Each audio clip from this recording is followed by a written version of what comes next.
Nuevo bloque de Like a las 10. Recordá que vos nos podés seguir a través de nuestras redes. En Instagram nos vas a encontrar como @like a las 10 y también buscar nuestro canal de YouTube. Allí compartimos todos nuestros contenidos, nuestras columnas, entrevistas.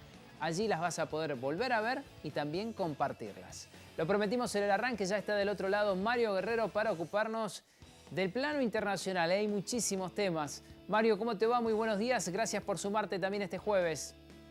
Hola, buen día, Emi. ¿Cómo estás? ¿Todo bien? Ya te cambié el nombre. No, todo bien, todo bien. Todo tranqui, Mario. Bueno, esperando noticias, ¿no?, del mundo. El conflicto entre Rusia y Ucrania, la invasión de Rusia a Ucrania sigue sumando semanas y parece que no hay una resolución, sino más bien todo lo contrario, ¿no? Se van sumando condimentos a este conflicto. Sí, totalmente. Yo creo que estamos ante un cambio de estrategia por parte de Rusia en dos aspectos. Uno relacionado a Ucrania, específicamente, principal contendiente en el conflicto, y otro más orientado a Europa en sí misma. En lo que a Ucrania tiene que ver, mucho se ha estado conversando respecto a la avanzada política, más que nada política de Rusia, para con el anexo o la incorporación de estas 4 regiones al sureste de Ucrania, ya siendo establecido por parte de Rusia como territorio ruso. Esto implica, si bien algunos dicen que no tiene mucho impacto, por lo menos desde la parte ucraniana, y sí que eso no va a cambiar en su estrategia, en los términos legales y militares sí implica una transformación, porque ya, por ejemplo, si nosotros tenemos un involucramiento más directo, es decir, tropas de la OTAN desembarcan y atacan esos territorios anexados, sería interpretado por parte de Rusia como un ataque directo a territorio ruso, ¿no? Eso habilitaría una escalada aún más rápida y mayor del conflicto que ya, en términos de en comparación a lo que ya venimos viendo, ¿no? Y en lo que tiene que ver con Europa, está la cuestión de que se está hablando de que estamos en una etapa de guerra híbrida. ¿Esto qué significa? Y que Rusia ha pasado de entender, de tomar medidas y responder a las medidas de Europa en términos económicos, a en una situación en donde se están observando ataques a infraestructura relevante, muy importante, que afectaría, por lo menos, si bien el caso del Nord Stream ya venían suspendidas, ¿no? El intercambio de gas por esas tuberías, el ataque a esa infraestructura genera como una situación de caos o de desestabilización que preocupa bastante a Europa, lo cual da cuenta de que Rusia está dispuesta a diversificar aún más su base de conflicto en comparación a lo que ya viene haciendo. Y en tal sentido, Mario, ¿la ONU qué papel está jugando? ¿No reconoce los referendos? ¿Queda allí imparcial ante un conflicto? ¿Son solo pronunciamientos políticos? La verdad es que la ONU está mostrando los límites que ya sabemos que la ONU tiene. Recordemos que Rusia es uno de los principales actores dentro de la ONU. Principalmente es uno de los miembros estables del Consejo de Seguridad.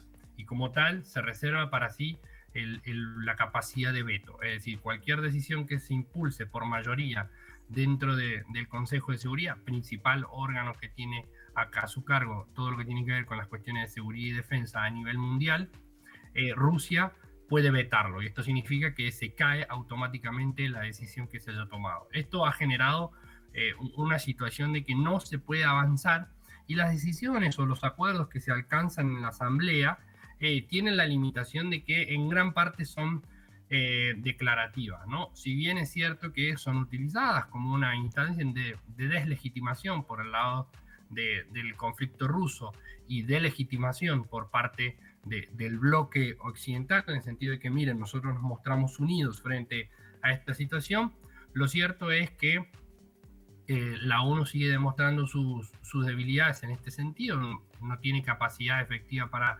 resolver el conflicto, constituirse como un actor de relevancia, y Rusia sí ha demostrado ser capaz de fortalecer y mejorar su posición en lugares estratégicos a nivel mundial, que les ha permitido contrapesar la influencia que Europa está teniendo para con Ucrania. Por ejemplo, la serie de acuerdos, ejercicios militares que está realizando Rusia para con países como Marruecos, Argelia, los cuales son un problema o tienen un interés muy importante para Europa, principalmente por la cuestión migratoria y principalmente porque Argelia actualmente es uno de los mayores proveedores de energía de Europa, principalmente de España, ¿no?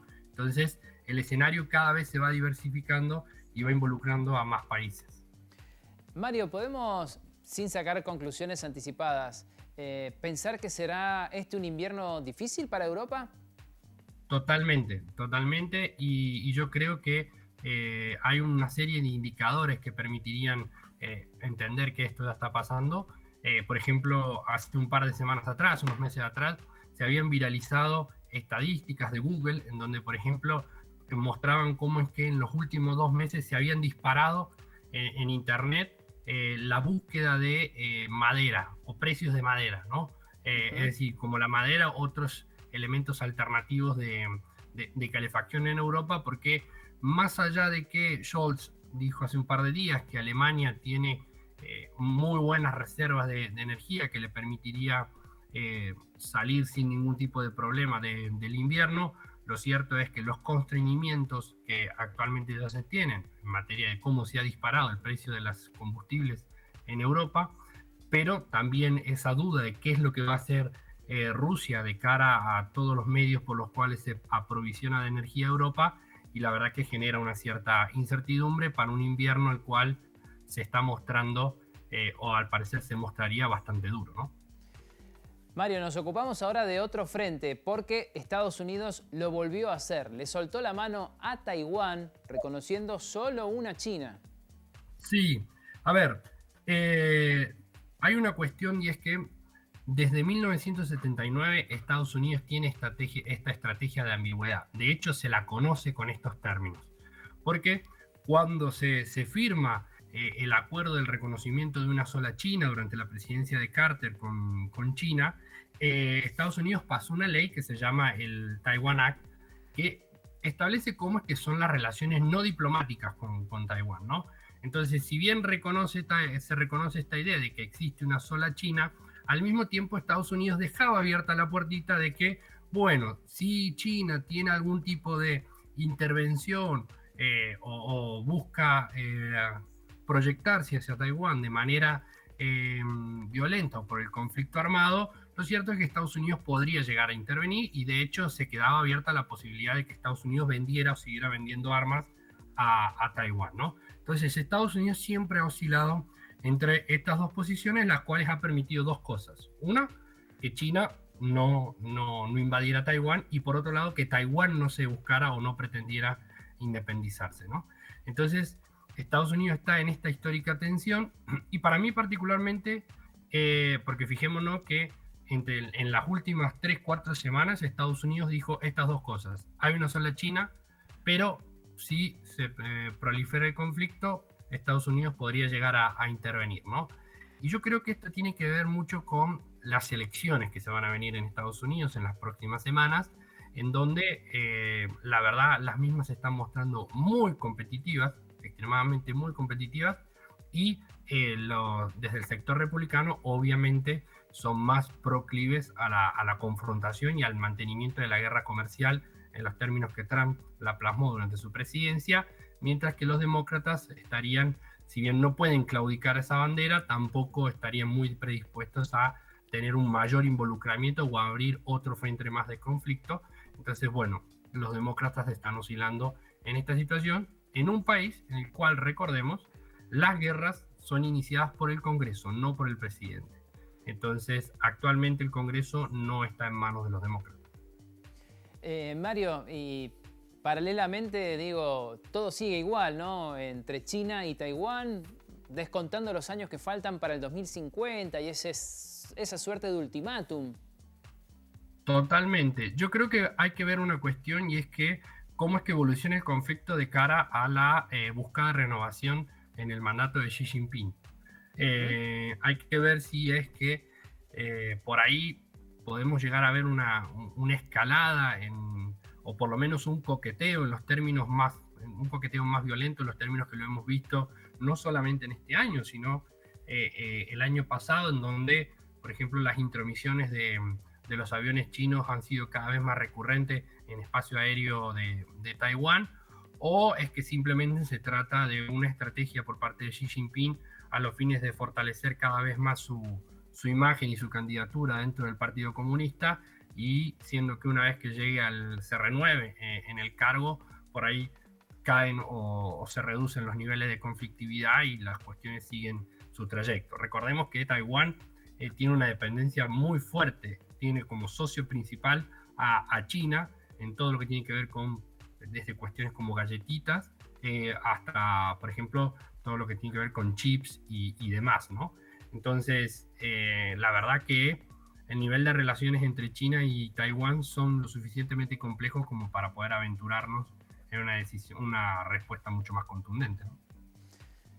Mario, cerramos nuestro recorrido y nos vamos hasta Irán, donde la situación ya, bueno, preocupa a nivel internacional, pero ¿qué está pasando en estos últimos días? ¿Se avanza, se retrocede? ¿Nada va a cambiar? ¿Será solamente otro episodio aislado o será una nueva primavera?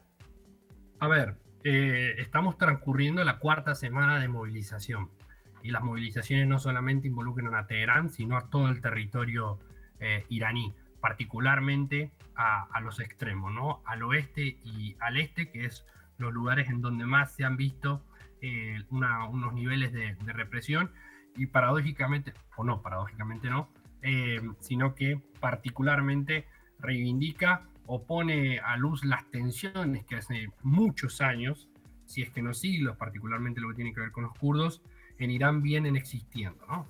Y yo creo que, al igual que lo que pasó en el año 2019, cuando se intentó subir el precio de los combustibles en Irán, estamos ante una situación en donde el asesinato de Amini ha sido un importante catalizador de las tensiones que existen en el interior de Irán, ¿no? Entonces, esto ha permitido darle voz no solamente a las cuestiones de las mujeres y todo lo relacionado a los códigos de ética que están fuertemente judicializados y politizados en Irán, sino que también ha permitido darle voz a, por ejemplo, a todas las movilizaciones kurdas, las cuales se vienen fortaleciendo desde la primavera árabe, particularmente desde que el Estado Islámico se involucró en el conflicto sirio. Recordemos que los kurdos son una nación que existen en toda la región del sur de Turquía, el norte de Siria, Irak-Irán, en donde ellos han sido uno de los principales puntos de resistencia para con el Estado Islámico, pero esa movilización armada ha generado fuertes problemáticas, al punto tal de que ha estado relacionada con el conflicto ruso-ucraniano. Recordemos todo el proceso de la posibilidad de incorporar a Suecia o a Finlandia a la OTAN, y el rechazo de Turquía. Y por el otro lado, para mí esta es la clave, es que empezamos a ver el involucramiento de actores que usualmente no se movilizan en Irán, que por ejemplo la clase trabajadora. Hay determinados sectores de la clase petrolera, trabajadores de la clase petrolera, que han apoyado y se han declarado en huelga frente a todas las movilizaciones que se están viendo en Irán. Hay alguna crítica con el régimen, pero recordemos que el régimen es totalmente sólido, consolidado y muy abroquelado, en donde no le ha temblado el pulso de aumentar sus niveles de represión. De hecho, estamos hablando de que ya hay más de 200 muertos, de entre los cuales 23 son niños, ¿no? Y centenares de encarcelados e imputados. Entonces, el conflicto, la respuesta por parte del régimen es más represión, y ya los actores internacionales, como la Unión Europea, ya están anunciando sanciones para con los que ellos identifican como los autores de esta represión. A lo cual Irán ya ha respondido con el encarcelamiento de extranjeros, ciudadanos alemanes, italianos, franceses, lo cual ha sido entendido por parte de la Unión Europea como una ofensa para con ellos, ¿no? Mario, para aquellos mendocinos y mendocinas que tal vez Irán les parece algo muy lejano, ¿esto es una teocracia estricta? Exactamente. Desde 1979, desde que se derrocó al Shah, que era la monarquía vigente en ese momento, fuertemente asociada con Estados Unidos, el Ayatollah Khomeini, cuando realiza la revolución del 79, hace una transformación total del régimen que implicó la disolución de la Persia como nosotros la conocíamos y la constitución del Estado Islámico de Irán. en donde la estructura de poder está fuertemente dividida y compuesta de elementos religiosos con elementos civiles. De hecho, el poder judicial, para poder entenderlo en los términos nuestros, está compuesto en su mitad por abogados y en su mitad por sacerdotes, ¿no? Entonces, ellos son los encargados como último órgano de toma de decisiones en lo que a materia de justicia se refiere, y después hay dos estructuras, ¿no? Una estructura civil y una estructura religiosa, las cuales se dividen responsabilidades y hacen designaciones de autoridades entre ellas, ¿no? Entonces es un esquema de religiosidad bastante politizado. Mario, muy completo tu informe, cada detalle como siempre, te agradezco muchísimo, te mando un abrazo grande y nos vemos la próxima semana. No, por favor, siempre a disposición y saludos. Allí pasó Mario Guerrero con su columna Política Internacional, Política y muchísimo más, los conflictos a nivel internacional también aquí en Like a las 10. Vamos a hacer una nueva pausa, quédense hasta las 12, nosotros les hacemos compañía.